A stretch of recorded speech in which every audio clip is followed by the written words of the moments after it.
Assalamualaikum warahmatullahi wabarakatuh. Waalaikumsalam warahmatullahi wabarakatuh. Dengan saudara Hafan Yusron. Di sini Ulun Sakda ingin bertanya untuk memenuhi tugas mata kuliah bimbingan konseling. Yang Ulun ingin hendak tanyakan, menurut Pian, apakah bimbingan konseling keagamaan itu sangat diperlukan bagi kehidupan kita? Kalau menurut saya memang sangatlah diperlukan, ya. Alasannya kah? Ya, alasannya jadi kenapa sangatlah diperlukan bimbingan konseling Islami dalam kehidupan. Yang namanya konseling ini kan, setiap ketika ada permasalahan semuanya perlu diselesaikan. Jadi mungkin kalau ada permasalahan, apalagi ini menyangkut dengan masalah keislaman, sangatlah penting sekali itu buat dikonselingkan. Apalagi konselor ini bisa nih konsultasi untuk menyelesaikan permasalahannya. Jadi harus ada orang ketiga atau mungkin yang membantu dalam menyelesaikan permasalahan tersebut, seperti itu. Terus yang selanjutnya, apa sih tujuan bimbingan konseling menurut Pian? Tujuannya sebenarnya simpel aja, yaitu tadi untuk menyelesaikan permasalahan dalam kehidupan. Ini bimbingan konseling ini untuk di kehidupan masyarakat atau di sekolahan ini? Di keduanya. Oh, keduanya ya. Kalau untuk keduanya memang sangatlah penting untuk menyelesaikan permasalahan. Itu aja bagi saya. Mungkin itu saja Kak wawancara dari kami. Salah dan khilaf mohon maaf. Iya, sama-sama. Mungkin itu sedikit dari saya juga. Apabila ada salah kata, mohon maaf yang sebesar-besarnya. Pengertian bimbingan konseling dan keagamaan. Bimbingan adalah proses untuk membantu individu memahami dirinya dan dunia di sekelilingnya supaya ia dapat menggunakan kemampuan dan bakat yang ada dengan secara optimal. Konseling adalah sebagai suatu proses pembelajaran yang seseorang itu belajar tentang dirinya serta tentang hubungan dirinya, lalu menemukan tingkah laku yang dapat memajukan perkembangan pribadinya. Pengertian bimbingan konseling agama. Bimbingan Islam merupakan proses pemberian bantuan, artinya bimbingan tidak menentukan atau mengharuskan melainkan sekedar membantu individu. Individu dibimbing agar mampu hidup selaras dengan ketentuan petunjuk Allah. Dengan demikian, bimbingan konseling agama atau Islam merupakan proses bimbingan terhadap individu agar mampu hidup selaras dan berlandaskan Al-Quran dan As-Sunnah untuk mencapai kebahagiaan hidup di dunia maupun di akhirat. B. Tujuan bimbingan konseling keagamaan dalam kepribadian Muslim. Pertama, tujuan bimbingan. Tujuan memberi layanan bimbingan ialah agar individu dapat merencanakan kegiatan penyelesaian studi, perkembangan karir, serta kehidupannya di masa yang akan datang. Mengembangkan seluruh potensi dan kekuatan yang dimilikinya seoptimal mungkin. Menyesuaikan diri dengan lingkungan pendidikan, lingkungan masyarakat, serta lingkungan kerja. Mengatasi hambatan serta kesulitan yang dihadapi dalam studi. Penyesuaian dengan lingkungan pendidikan, masyarakat, maupun lingkungan kerja. Kedua, tujuan konseling. Menurut Searcher dan Stone, tujuan konseling yaitu mengadakan perubahan perilaku pada klien sehingga memungkinkan hidupnya lebih produktif dan memuaskan, memelihara dan mencapai kesehatan mental yang positif, penyelesaian masalah, mencapai keefektifan pribadi, mendorong individu mampu mengambil keputusan yang penting bagi dirinya. Selanjutnya, yang ketiga, tujuan bimbingan konseling agama atau Islam dalam pribadi Muslim. A. Tujuan umum bimbingan konseling Islam.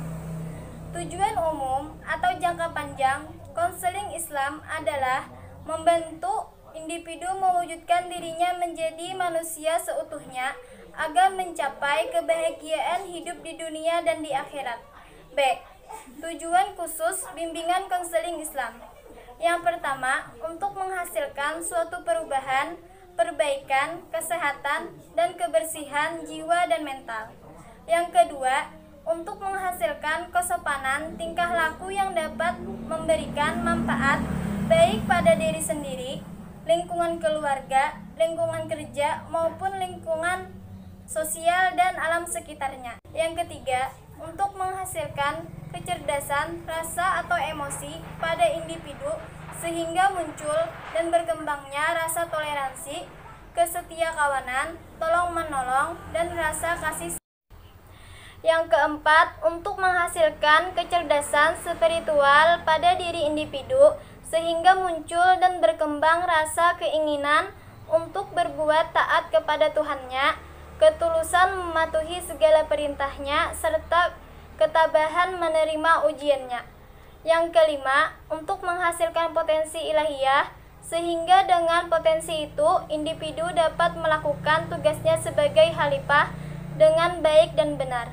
Ia dapat dengan baik menanggulangi berbagai persoalan hidup dan dapat memberikan manfaat dan keselamatan bagi lingkungannya pada berbagai aspek kehidupan. Yang keenam, membantu individu atau kelompok individu mencegah timbulnya masalah-masalah dalam kehidupan keagamaan, antara lain dengan cara membantu individu menyadari fitrah manusia, membantu individu mengembangkan fitrahnya atau mengaktualisasikannya, membantu individu memahami dan menghayati ketentuan dan petunjuk Allah dalam kehidupan keagamaan, membantu individu menjalankan ketentuan dan petunjuk Allah mengenai kehidupan keagamaan.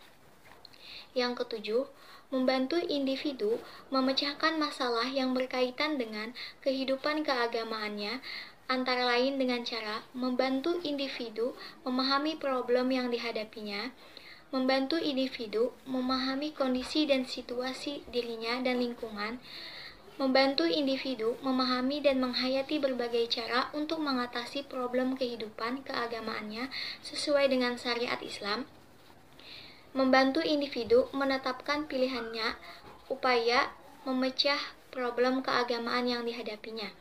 Kedelapan, membantu individu memelihara situasi dan kondisi kehidupan keagamaan dirinya yang telah baik agar tetap baik dan atau menjadi lebih baik. Yang kesembilan, untuk mengungkapkan kemampuan dasar mental, spiritual, dan agama Islam pribadi anak agar diaktualisasikan dan difungsionalkan menjadi tenaga pendorong atau motivator bagi peningkatan proses kegiatan belajar mengajar anak didik. Yang kesepuluh, berusaha meletakkan kemampuan mental spiritual tersebut sebagai benteng pribadi anak didik dalam menghadapi tantangan dan dorongan dari luar dirinya, baik yang berbentuk mental maupun yang berbentuk material. Yang ke-11, berusaha menanamkan sikap dan orientasi kepada hubungan dalam 4 arah, yaitu dengan Tuhannya, dengan masyarakatnya, dengan alam sekitarnya, dan dengan dirinya sendiri, sehingga menjadi pola hidup yang bersendikan nilai-nilai agamanya. Dan yang terakhir, berusaha mencerahkan kehidupan batin sehingga segala kesulitan yang dihadapi akan mudah diatasi dengan kemampuan mental rohaniahnya.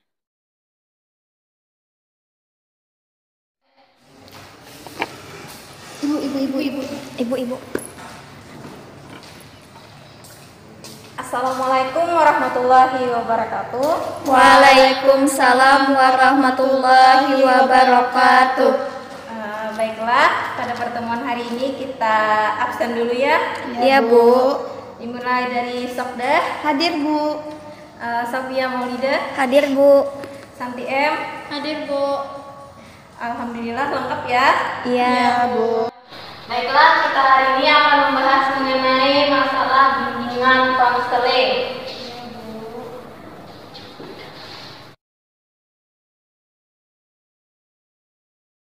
Baiklah, karena waktu sudah memasuki waktu zuhur, kita cukupkan pertemuan di hari ini dengan mengucapkan hamdalah. Alhamdulillahirabbil alamin. Demikian pertemuan kita hari ini. Saya ucapkan wassalamualaikum warahmatullahi wabarakatuh.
Mari kita duduk dulu ya. Kenapa kamu tidak sholat? Nanti Bu, Kenapa jadi nanti? tadi lagi main TikTok dulu. Kok main TikTok sih? Harusnya kan kamu sholat. Sakia sama Sandra ini sholat. Udah. Iya Bu, saya salah. Sandra, sholat itu kan wajib. Kenapa kamu tidak sholat? Nanti kamu juga yang akan rugi. Iya Bu, saya keasikan main TikTok. Nah, jadi sekarang perlu diubah ya. Jangan lagi main TikToknya.